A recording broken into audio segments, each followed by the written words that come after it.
আমি জানিব বিচাৰিছোঁ মুখ্যমন্ত্ৰী ডাঙৰীয়াৰ পৰা পোনপটীয়াকৈ যে অসমীয়া খিলঞ্জীয়াৰ এই বিষয়টো আপুনি সময়ৰ ভিত্তিত নিৰ্ণয় কৰিব নে ভাষাৰ ভিত্তিত নিৰ্ণয় কৰিব অসমীয়া খিলঞ্জীয়াৰ সংজ্ঞা নিৰূপণৰ বিপ্লৱ শৰ্মা ডাঙৰীয়াৰ প্ৰতিবেদনৰ ৰিকমেণ্ডেশ্যনৰ পিছত বৰাক ভেলী সম্পৰ্কত আপোনাৰ স্থিতি কি এইটো আপুনি স্পষ্ট কৰিব লাগিব তে ভূমি সুৰক্ষাৰ যিখন আইন আহিব সেই আইনখন মুখ্যমন্ত্ৰীৰ ইচ্ছা অনিচ্ছাৰ ওপৰত নিৰ্ভৰ কৰিব নেকি যোৱা কেইদিনত মুখ্যমন্ত্ৰী ডাঙৰীয়াৰ কথা বতৰাৰ পৰা মাত্ৰ এটাই মোৰ অনুভৱ হৈছে যে বিপ্লৱ শৰ্মা ডাঙৰীয়াৰ প্ৰতিবেদনখনক বাস্তৱিক ৰূপায়ণত তেখেতৰ কোনো আন্তৰিকতা নাই যোৱা কেইবাটা দশক ধৰি অসম আন্দোলনৰ কথাই কওক বা অসম চুক্তিৰ স্বাক্ষৰ হোৱাৰ পৰৱৰ্তী সময়ৰ কথাই কওক সৰ্বাধিক চৰ্চিত বিষয়টো আছিলে ক্লজ 6 ক্লজ 5 আসাম একৰ্ড অসম চুক্তিৰ 5 নং আৰু 6 নং দফাৰ সম্পৰ্কতেই আমাৰ ৰাজ্যখনত সৰ্বাধিক চৰ্চা হৈ আহিছে যিদিনাখন কা আইনখন অসমত বলবৎ হৈছিলে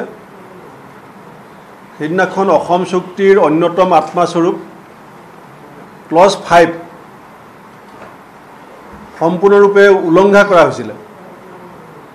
আৰু যেতিয়ালৈকে অসমত কা বলবৎ হৈ থাকিব অসম চুক্তিত উল্লেখিত ক্লজ 5ৰ অস্তিত্ব সদায় আমি উলাই কৰি চলাটো প্ৰমাণ হৈ থাকিব কিন্তু আমাক সকলোকে আচৰিত কৰি বিপ্লৱ শৰ্মা দেৱৰ প্ৰতিবেদন কেন্দ্ৰীয় চৰকাৰে প্ৰত্যক্ষভাৱে গ্ৰহণ নকৰিলে অসমৰ মুখ্যমন্ত্ৰী সেই সময়ৰ মুখ্যমন্ত্ৰীয়ে গ্ৰহণ কৰিলে আৰু 20 চনৰ ফেব্ৰুৱাৰী মাহত ৰিপৰ্টটো জমা হোৱাৰ পিছত 4 বছৰ গোটেই বিষয়টো সম্পূৰ্ণ গাপ দি ৰখা হ'ল পৰিস্থিতিৰ হেঁচাত ৰাজনৈতিক হেঁচাত আৰু দুৰ্নীতি ভ্ৰষ্টাচাৰৰ ইছ্যু ডাইভাৰ্ট কৰিবৰ কাৰণে হঠাৎ লখিমপুৰত অসম কেবিনেটে সিদ্ধান্ত ল'লে যে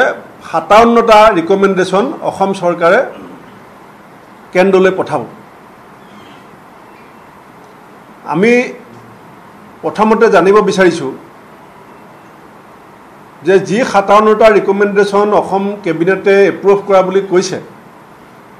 সেই কথাটো কেন্দ্ৰীয় চৰকাৰ যদি অৱগত তেতিয়াহ'লে এতিয়ালৈকে কেন্দ্ৰীয় গৃহ মন্ত্ৰণালয়ে এটাও কিয় ষ্টেটমেণ্ট দিয়া নাই যে কাৰণ অসম চুক্তিৰ ৰূপায়ণৰ গোটেই দায়িত্বটোৱে হৈছে কেন্দ্ৰীয় গৃহ মন্ত্ৰণালয় এক্সিকিউট কৰিব পৰা ক্ষমতা নিশ্চয় অসম চৰকাৰ আছে কিন্তু কেন্দ্ৰীয় চৰকাৰৰ ফালৰ পৰা আমি ক'তো এটা ষ্টেটমেণ্ট দেখা নাই যে এই 57টা ৰিকমেণ্ডেশ্যনৰ সম্পৰ্কত কেন্দ্ৰত কিবা আলোচনা হৈছে বা কেন্দ্ৰই কিবা নিৰ্দেশ অসম চৰকাৰক দিছে বা কেন্দ্ৰই কথাটো মানি লৈছে ক্লজ 6ৰ ইমপ্লিমেণ্ট হোৱা বুলি আমি মানি ল'ব নোৱাৰোঁ সেই ৰিকমেণ্ডেশ্যনকেইটা কি মই থুৰতে কৈ দিছোঁ যে reservation of seat in parliament এতিয়া আমাৰ 14টা লোকসভা সমষ্টি আছে তাত কেইটা চিট খিলঞ্জীয়াৰ কাৰণে সংৰক্ষিত হ'ব এইটো কেন্দ্ৰীয় চৰকাৰে নতুনকৈ সিদ্ধান্ত আমাক দিব লাগিব যদি বিপ্লৱ শৰ্মা ডাঙৰীয়াৰ প্ৰতিবেদনখন কাৰ্যকৰী কৰিব বিচাৰে ভাৰত বাংলা সীমান্ত এতিয়াও লাটিটোলা ডুমাবাৰী কৰিমগঞ্জ জিলাত 4.5 কিলোমিটাৰ উন্মুক্ত হৈ আছে এইটো অসম চৰকাৰৰ এখতিয়াৰৰ ভিতৰৰ বিষয় নহয় দ্বিপাক্ষিক আলোচনাৰ মাজেদি দুইখন দেশৰ বৈদেশিক মন্ত্ৰী কথাই কওক প্ৰধানমন্ত্ৰী কথাই কওক দ্বিপাক্ষিক আলোচনাৰ মাজেদি ভাৰত বাংলা সীমান্ত সিল কৰাৰ যিটো প্ৰক্ৰিয়া সেই প্ৰক্ৰিয়াটোত ৰাজ্য চৰকাৰে কেৱল অনুনয় বিনয় ৰিকমেণ্ডেশ্যন মেমৰেণ্ডাম কেবিনেট এপ্ৰুভেল এই কথাখিনি কৈ আমাক চূড়ান্ত আভুৱা বঢ়িবলৈ চেষ্টা কৰিলে নহ'ব প্ৰকৃতাৰ্থত ইণ্ডো বাংলা দ্বিপাক্ষিক আলোচনা হ'বনে নহয় অসম চুক্তিৰ অসমাদিত সমস্যাবিলাক সমাধান কৰিবৰ কাৰণে দ্বিতীয়তে আহিলে 1971ৰ পিছত অসমত অনুপ্ৰৱেশ কৰা যিসকলক আমি বিদেশী বুলি কৈ আছোঁ কোনোবা ডিটেনশ্যন কেম্পত আছে তেওঁলোকক বহিৰাজ্যত সংস্থাপন দিবৰ কাৰণে বা অসমৰ বাহিৰত সংস্থাপন দিবৰ কাৰণে বা বাংলাদেশলৈ ঘূৰাই পঠিয়াবৰ কাৰণে বিপ্লৱ শৰ্মা ডাঙৰীয়াৰ যিটো ৰিকমেণ্ডেশ্যন সেই ৰিকমেণ্ডেশ্যনৰ ক্ষেত্ৰত কেন্দ্ৰীয় গৃহ মন্ত্ৰণালয়ে স্থিতি স্পষ্ট কৰিব নে অসমৰ মুখ্যমন্ত্ৰীয়ে স্থিতি স্পষ্ট কৰিব এইটো অসমৰ ৰাইজে গম পাব লাগিব যে যিখিনি 71ৰ পাছত অহা বহিৰাগত হিচাপে বিদেশী হিচাপে চিনাক্ত হ'ব বিপ্লৱ শৰ্মা ডাঙৰীয়াৰ প্ৰতিবেদনত কোৱা হৈছে যে তেওঁলোকক ৰাজ্যৰ বাহিৰলৈ পঠিয়াব লাগিব সংস্থাপিত কৰিব লাগিব বেলেগত অসমত নহয় কাৰণ 71ৰ আগৰ কথাখিনি মীমাংসা হৈছে গতিকে এই কথাটোৰ ক্ষেত্ৰত অসম চৰকাৰ কেবিনেটে ডিচিশ্যন লোৱা নাই কিন্তু কেন্দ্ৰীয় গৃহ মন্ত্ৰণালয়ৰ কোনো মতামত আমি এতিয়ালৈকে গম পোৱা নাই ইনাৰ লাইন পাৰ্মিটৰ ক্ষেত্ৰত বিপ্লৱ শৰ্মা ডাঙৰীয়াৰ প্ৰতিবেদনৰ যিটো স্থিতি সেইটোত অসম চৰকাৰৰ কেবিনেটৰ কোনো কৰ্তৃত্ব নাই সেইটো কেন্দ্ৰীয় গৃহ মন্ত্ৰণালয়ে সেই সম্পৰ্কত স্থিতিটো কি ৰিচোৰ্চ আমাৰ যিখিনি সম্পদ তেলৰ কথাই কওক কয়লাৰ কথাই কওক অন্যান্য আমাৰ যি অসমৰ সম্পদ সেই সম্পদত আমি ৰাষ্ট্ৰৰ পৰা যিটো আমি অংশ পাওঁ সেই অংশটোৰ ক্ষেত্ৰত পুনৰ মূল্যাংকন কৰিবৰ কাৰণে বিপ্লৱ শৰ্মা ডাঙৰীয়াই ৰিকমেণ্ডেশ্যন কৰিছে গতিকে সম্পদৰ অসমৰ প্ৰাপ্য পুনৰ মূল্যাংকনৰ ক্ষেত্ৰত কেন্দ্ৰীয় গৃহ মন্ত্ৰণালয়ৰ স্থিতিটো কি হ'ব আপাৰ হাউচ আজি আমি সকলোৱে জানো যে দেউৰীসকলে নিজৰ শক্তিৰে কোনো এটা বিধানসভা সমষ্টিৰ পৰা বিধানসভালৈ আহিব নোৱাৰে অসমৰ ভূমিপুত্ৰ তিৱাসকল কোনোবা ৰাজনৈতিক দলে সাংগঠনিক চেষ্টাৰে ৰাভা তিৱা দেউৰী ঠেঙাল কছাৰী সোণোৱাল কছাৰী শৰণীয়া কছাৰী এই ধৰণৰ বহু জনগোষ্ঠী থলুৱা খিলঞ্জীয়া আমাৰ লগত আছে যিসকলে স্বশক্তিৰে জনসংখ্যা ভিত্তিক বিধানসভাখনলৈ নিৰ্বাচিত হৈ আহিব নোৱাৰে গতিকে সকলোকে সম অধিকাৰ সম অংশগ্ৰহণৰ কাৰণত বিপ্লৱ শৰ্মা ডাঙৰীয়াই যি আপাৰ হাউচৰ কথা কৈছে এই আপাৰ হাউচ অসমত গঠন কৰাৰ ক্ষেত্ৰত কেন্দ্ৰীয় গৃহ মন্ত্ৰণালয়ৰ স্থিতি অসমৰ ৰাইজে জানিব লাগিব ৰিজাৰ্ভেশ্যন অফ চিটছ ইন এছেম্বলি আমি 6 জনগোষ্ঠীৰ জনজাতিকৰণৰ কথাটো কেলৈ কৈ আছিলোঁ আমি সমান্তৰালভাৱে দুটা কথা কৈ আছিলোঁ যে বৰ্তমানত যিসকলক আমাৰ দেশৰ সংবিধানে জনজাতি মৰ্যাদা দিছে বড়ো কাৰ্বি ডিমাচা মিচিং দেউৰী সেইসকলৰ বৰ্তমান যিটো অধিকাৰ সেই অধিকাৰক অকণো খৰ্ব নকৰাকৈ আমি অন্য 6টা জনগোষ্ঠী আহোম মটক চুতীয়া মৰাণ কোচ ৰাজবংশী চাহ জনগোষ্ঠীকো আমি জনজাতিকৰণ বিচাৰিছিলোঁ তেতিয়াহ'লে অট'মেটিকেলি অসম বিধানসভাত চিট ৰিজাৰ্ভেশ্যনৰ বিষয়টো এটা মীমাংসা ওলায়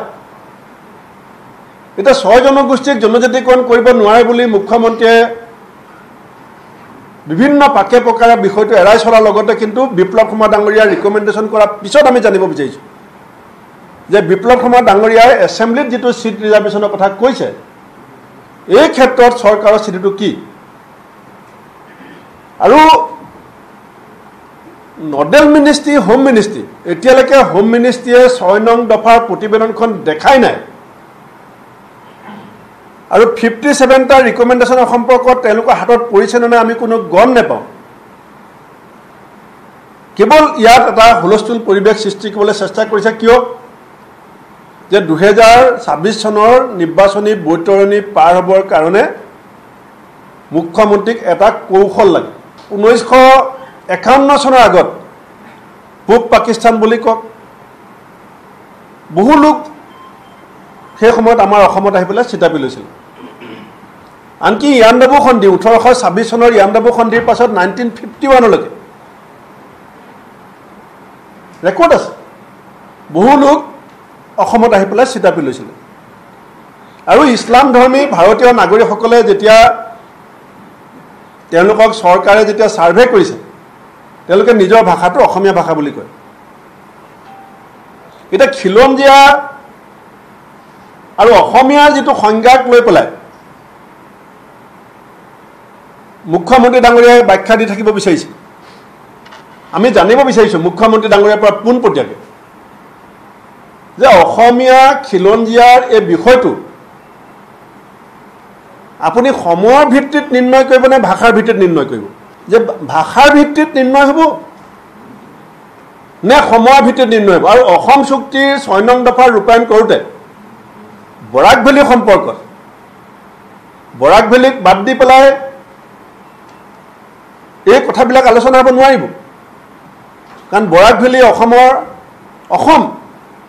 আমি অবিচ্ছেদ্য অংগ গতিকে অসমীয়া খিলঞ্জীয়াৰ সংজ্ঞা নিৰূপণৰ বিপ্লৱ শৰ্মা ডাঙৰীয়াৰ প্ৰতিবেদনৰ ৰিকমেণ্ডেশ্যনৰ পিছত বৰাক ভেলী সম্পৰ্কত আপোনাৰ স্থিতি কি এইটো আপুনি স্পষ্ট কৰিব লাগিব লেণ্ড পলিচিৰ কথা কৈ আছে আমি আদৰণি জনাম লেণ্ড পলিচি আমাক লাগে বিপ্লৱ শৰ্মা ডাঙৰীয়াই ভূমি সুৰক্ষাৰ কথাটো কৈছে কিন্তু যদি আপুনি identity of Assamese identity of indigenous যদি আপুনি ক্লিয়াৰ কাট এটা সংজ্ঞা উলিয়াই নলয়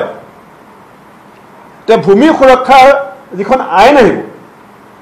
সেই আইনখন মুখ্যমন্ত্ৰীৰ ইচ্ছা অনিচ্ছাৰ ওপৰত নিৰ্ভৰ কৰিব নেকি যোৱা কেইদিনত মুখ্যমন্ত্ৰী ডাঙৰীয়াৰ কথা বতৰাৰ পৰা মাত্ৰ এটাই মোৰ অনুভৱ হৈছে